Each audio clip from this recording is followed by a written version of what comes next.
action. Yo, what's up, everybody? It's your boy nappie, and welcome to the YouTube channel. On today's episode, you just love it.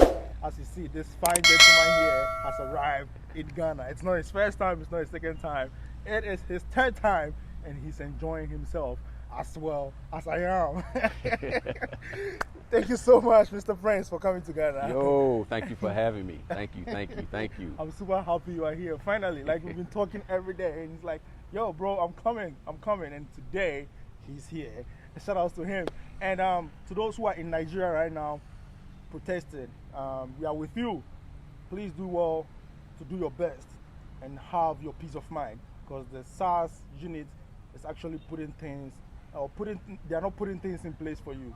So we are all with you as black people, as one Africa. So shout out to all Nigerians and my brother. Absolutely. Thank you so much once again for coming. Yo. I'm so happy. I'm here. Right. I'm here. Can you tell me your name and where you're coming from? Sure. I'm Prince Kwesi. I'm Sunday born.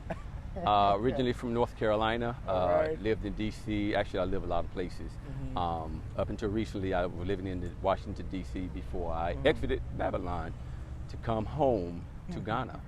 My first time coming, I was on a tourist visa, and I wanted to tour not just Ghana, but some of the other African nations. So I came to Ghana, first time on the continent in 2019. I said, wow, okay, this is really nice. Wow. And I love the beaches here, and actually I want to live near a beach. So I said in my mind that the next time I come, I'm going to stay a little bit longer. Because my first time, I only stayed for 4 days. Okay. I thought you can do a nice trip to Ghana or Africa for 4 days. No, you cannot. You need at least minimum 10 days on the ground, minimum. And that's still not enough. But anyway, I came again later in that fall, in November of 2019, for a 10-day stay. And I really got to see the good, the bad, and the ugly. And I said, okay, yeah, I can do this. So I started thinking about my plans and doing research about coming back to even purchase land or to build a home or some combination of that for 2020. And 2020 came in, and I already purchased my ticket to depart America March 18th. All right. But Ghana closed their borders on March 15th. I had one gigantic suitcase packed because I was going to come for a month. Okay. During that visit. I had one suitcase packed. So before we come to why you moved to Ghana, what was your perception? Because outside the world, the news or the media in the West are not really showing good things about Africa. They're showing poverty, they're showing war, and what was your perception seeing all these before you made your research about Africa? Well, before I even did any research, growing up in North Carolina, and anyone in the U.S. will tell you, in the 70s, 80s, even 90s, all you heard about Africa is it's a desolate land. You have starving people, the babies with their bellies big, and they got the flies on them, and it's just poor, it's a wasteland, and no one in their right mind will want to come and visit a place like that, let alone move there. Right. Fast forward to the era of social media, where we get to see other people with their own narrative showing what Africa really looks like. And my first YouTube experience in Africa was Walter Maya's video. Awesome. I guess I put in the search word Africa, and he showed up, and I started following him, and he was showing me the beauty of Africa. Awesome. And it really excited me. I was like, hey, I got to get over there. This place looks pretty nice. And you can make friends on social media, communicate with people, just like you and I. This is our first time actually meeting face to face in real life. But I felt like I've been knowing him for almost a year because I watched all of his videos. Thank you. So fast forward to the era of social media, where we were told all those lies many years back. It's like, wow, they lied to us again, and they continue to lie to us. So now I know, and I share with everyone that I know, that I can, that Africa is not what the media and the politicians and the devils in the West has proclaimed it to be. Meanwhile, while they're over here vacationing, they don't want us to come because we're going to eat up their vacation spots. Right. And we are going to eat it up. They don't want you to come, but they always come here Exactly. for vacations. Now, fast forward. Let's go to the reason why you actually moved to Africa. You don't have any property here. You don't have families here, but you left all the way from the US, like 10 hours in the air, to Africa. Absolutely. Ghana, to be precise. What made you think that Ghana would put you in place? Well, keep in mind that I have visited twice, and I advise anyone, even in this era that we're in, it's probably best to visit because each individual, it will be an individual experience. My experience is not going to be your experience, and your experience is not going to be my experience. Exactly. So I visited twice, and I'm here the third time. And even before I came back this time, COVID-19 hit. Ghana closed their borders March 15th. I was scheduled to fly March 18th. I only had that one bag, if you remember. I had that one gigantic bag packed. That bag grew from 1 to 8. I said, I'm moving. I'm not visiting. I'm not just going to set up stuff, a retirement home or vacation home as I was initially planned earlier. I'm going to live. So COVID-19 hit, all the flights stopped. So I'm just packing bags. I'm just packing. I'm getting rid of stuff. The borders will soon open. And as soon as they open, I'm gonna wait a few weeks until all the craziness die down some before, because I don't want to be the first one at the airport on October 1st. So I waited, or September 1st, whenever it opened.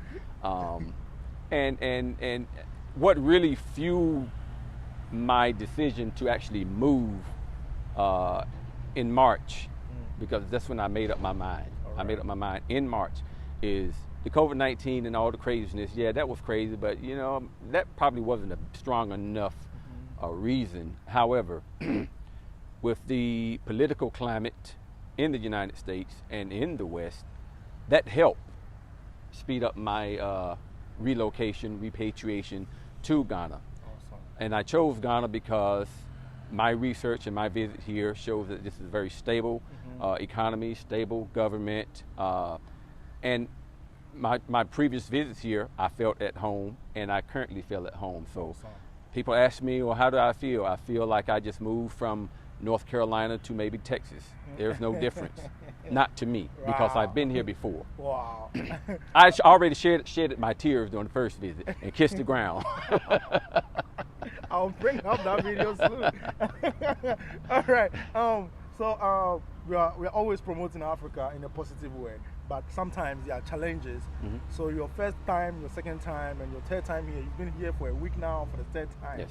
What are the challenges that you've been through, or what are the things that you are not easily getting? I really can't give you any negative challenge. I mean, a challenge is a challenge, but the bumpy roads. But who don't have bumpy roads? You drive in New York City, you're going to hit some potholes. Right. You drive in the country roads of North Carolina, you're going to hit some potholes. So I beg to any of my fellow brothers and sisters out there, especially ones in the West, in the United States, that, let's see how, I can't move to a developing country or a third world country. America hasn't been that long out of dirt roads and outhouses itself. Right. I grew up and experienced some outhouses and dirt roads, and I didn't have the horse and carriage, but they were further along behind me. However, I'd rather live with bumpy roads, or even though I haven't experienced any electrical outages, I hear about them here and there from different people in different areas of this country, or maybe in different other African countries.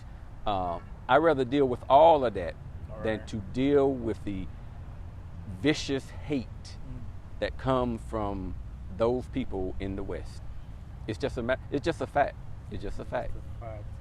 So from whatever he's saying, you guys can hear that he first visited, see all around Ghana, and then he came back as he's moving here to Ghana forever.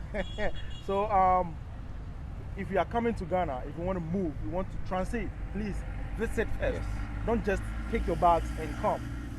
He initially wanted to bring one big bag, but all things changed, and now he came with big 8 bags. That's a whole lot of Yeah. apartment. I want to bring more, but I say, okay, enough. That's amazing. So I want you to give your last words and advice to people who wants to visit Africa or who wants to move to Africa. Yeah. Well, it's a little bit difficult now because of COVID-19 and the rising cases in America and Europe. My heart goes out to all of those who want to visit, to all of those who already have plans to relocate here. Stay focused. Keep your eyes on the internet. Don't let an email from an air carrier scare you that says your flight is canceled. I flew Delta. They only had one cancellation since 1 October. That was on the 6th of October. Since then, they've having direct flights from JFK to Accra, Ghana. 10.5 hours, you're on the ground. So that's just one example. There's other airlines and there's other countries in the African continent. Do your due diligence. Always do your due diligence. And if you feel that Babylon is going to fall before you can actually visit, go back and then pack and come, do your real due diligence on the internet. Talk to people on the ground, people that can understand you, you can understand them before you pack up and move. Have someone go to the Airbnb that you may be interested in renting. Have someone go to that village in where you think you want to settle down in. Everyone has a smartphone. They can film and send it to you. They can film themselves live. They can do the WhatsApp video with you on the phone.